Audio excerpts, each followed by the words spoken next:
دیکھتی آنکھوں سنتے کانوں کو میرا سلام پہنچے۔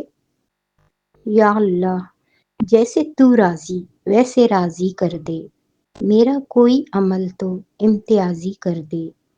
سر جھک جاتا ہے من جھکتا ہی نہیں، دل بھی کسی وقت نمازی کر دے۔ آمین یا رب العالمین۔ ہم سب اکثر یہ باتیں کر رہے ہوتے ہیں کہ یہ زندگی ہے کہ ختم ہوتی جا رہی ہے، اور گھر کے کام اور ذمہ داریاں ہیں کہ ختم ہونے کا نام ہی نہیں لیتی۔ روز سوچتی ہوں اچھی نمازیں پڑھوں گی، ذکر اذکار کی پابندی کروں گی، اللہ کو یاد کروں گی، معافی مانگوں گی، توجہ سے عبادت کروں گی، لیکن پھر وہی بھاگم بھاگ کر عبادت ہوتی ہے، اور دوسرے ہی لمحے ڈھیروں ذمہ داریاں کاموں کی شکل میں پڑی ہوتی ہیں۔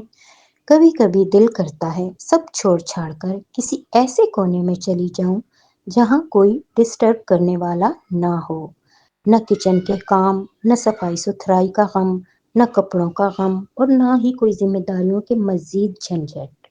لیکن پھر اللہ کی باتیں سامنے آتی ہیں، یہ دنیا ہے، مشقت کی جگہ ہے، یہاں جب تک ہیں کام کام اور بس کام۔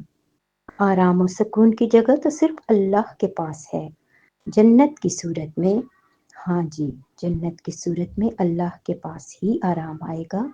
پھر خوش ہو جاتی ہوں کہ جنت میں جاؤں گی تو اپنی مرضی کروں گی، بس آرڈر دوں گی، اچھے سے اچھا پہنوں گی، اچھا کھاؤں گی، نہ وزن بڑھنے کا ڈر ہوگا، نہ کسی اور ذمہ داری کی ٹینشن ہوگی۔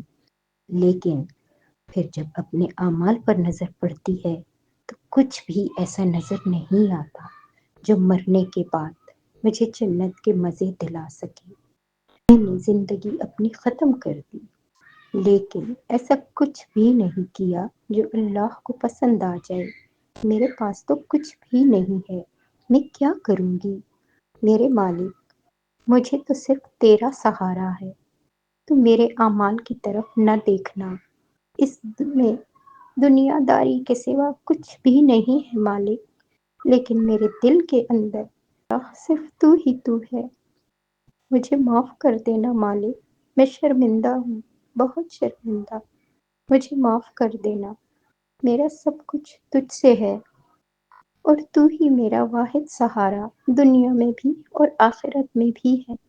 اللہ، تو ہم سب کے گناہوں کو معاف فرما، تمام مومن مسلمانوں کی کبیرہ صغیرہ سب گناہ معاف فرما دے۔ آمین ثم آمین۔ اور اے امت محمدیہ کی بیٹیوں، تم بہت عظمت والی ہو، اپنی عظمت کو پہچانو۔